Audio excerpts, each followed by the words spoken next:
রমজান মাস এলেই আমরা একটা অদ্ভুত জিনিস দেখি, তাই না?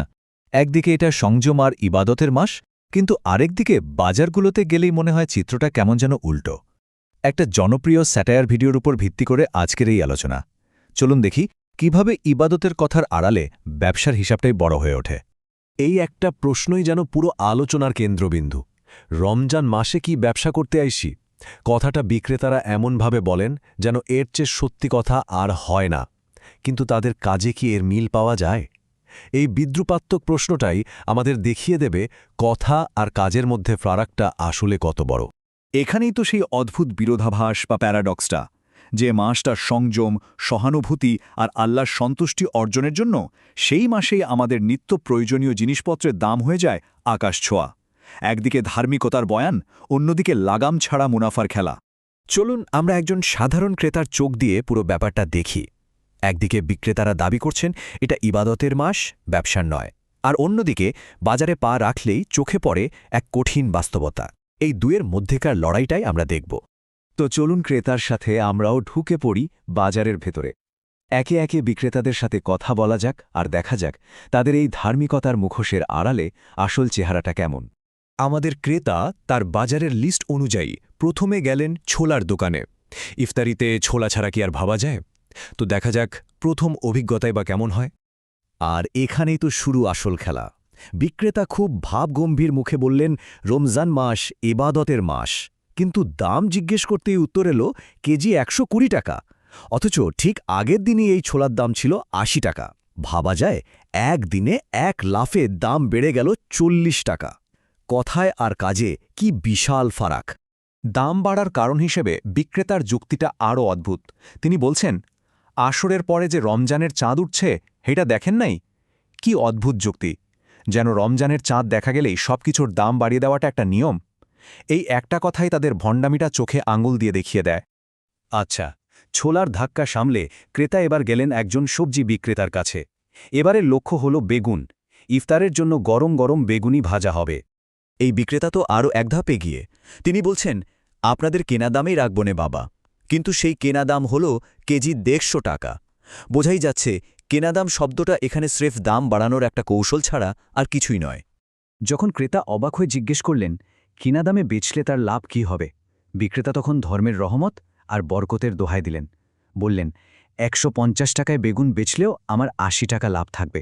মানে ধর্মীয় অনুভূতিকে ব্যবহার করে অতিরিক্ত মুনাফা করার কি নির্লজ্জ চেষ্টা! ক্রেতার এই বাজার পরিক্রমা এবার তাকে নিয়ে এলো মাছের দোকানে। উদ্দেশ্য একটা ভালো রুই মাছ কেনা। চলুন দেখি এখানকার গল্পটাই বা কেমন। সবচেয়ে মজার ব্যাপার হল, এই মাছ বিক্রেতা মুসলিম নন, কিন্তু ব্যবসার কৌশলটা কিন্তু একই। তার সাফ কথা, উৎসব যার যার, ব্যবসা সবার। যে মাছটা একদিন আগে ৩০০ টাকা কেজি ছিল, রমজান আসতেই সেটার দাম হয়ে গেছে ৬০০ টাকা, মানে ডাবল। তিনি স্পষ্টই বুঝিয়ে দিচ্ছেন, উৎসবকে পুঁজি করে ব্যবসা করাই আসল উদ্দেশ্য।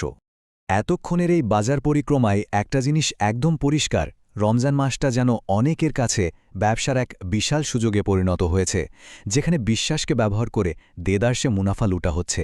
চলুন এবার সংখ্যা দিয়ে দেখি এই মূল্যবৃদ্ধির খেলাটা। এই স্লাইডটা দেখুন, পুরো পরিস্থিতিটা সংখ্যার মাধ্যমে একদম পরিষ্কার। ছোলা ৮০ টাকা থেকে বেড়ে ১২০ টাকা, রুই মাছ ৩০০ থেকে এক লাফে ৬০০ টাকা, আর মালটা ১২০ থেকে সোজা ৩২০ টাকা। এই ডেটা স্পষ্টভাবে দেখাচ্ছে যে দাম বাড়ার কোনো স্বাভাবিক কারণ নেই, এটা পুরোটাই পরিকল্পিত। কিন্তু গল্প এখানেই শেষ নয়, এবার গল্পের মোড় ঘুরতে চলেছে। আমরা পৌঁছে গেছি কাহিনীর ক্লাইম্যাক্সে, একটা ইফতারের দোকানে, যেখানে বিক্রেতারাই এখন ক্রেতা, আর তারা পেতে চলেছেন তাদের কর্মের ফল একেবারে হাতে নাতে। তো দিনের বেলায় যারা চড়া দামে জিনিস বিক্রি করছিলেন, সেই ছোলা, বেগুন আর মুরগি বিক্রেতাই এখন একসাথে এসেছেন ইফতারি কিনতে। তারা কিন্তু ঘুণাক্ষরেও টের পাননি যে তাদের জন্য কি অপেক্ষা করছে। প্রথম ধাক্কাটা খেলেন ছোলা বিক্রেতা। ১০০ গ্রাম রান্না করা ছোলার দাম চাওয়া হল ২০০ টাকা। যিনি সকালে ১ কেজি কাঁচা ছোলাই বিক্রি করেছেন ১২০ টাকায়, তার কাছে এই দামটা তো বজ্রপাতের মতো মনে হল। এরপর সবজি বিক্রেতার পালা। ১ পিস বেগুনির দাম চাওয়া হল ২৫ টাকা। যিনি সকালে ১৫০ টাকা কেজিতে বেগুন বেচেছেন, তার কাছে এই হিসাব মেলানোই তো কঠিন হয়ে গেল।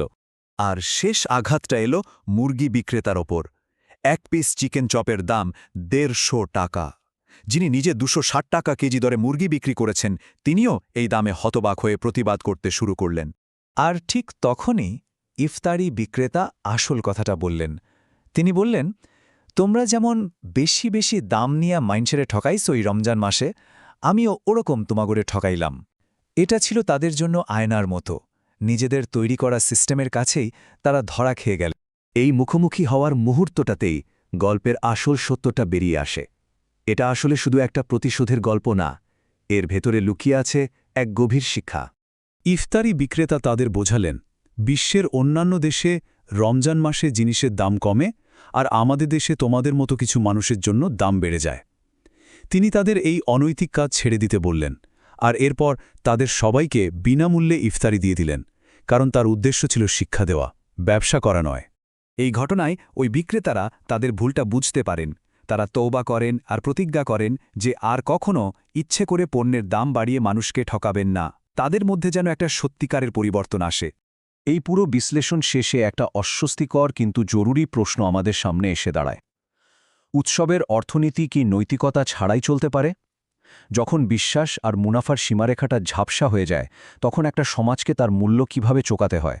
এটা আমাদের সবার জন্যই একটা বড় ভাবনার বিষয়।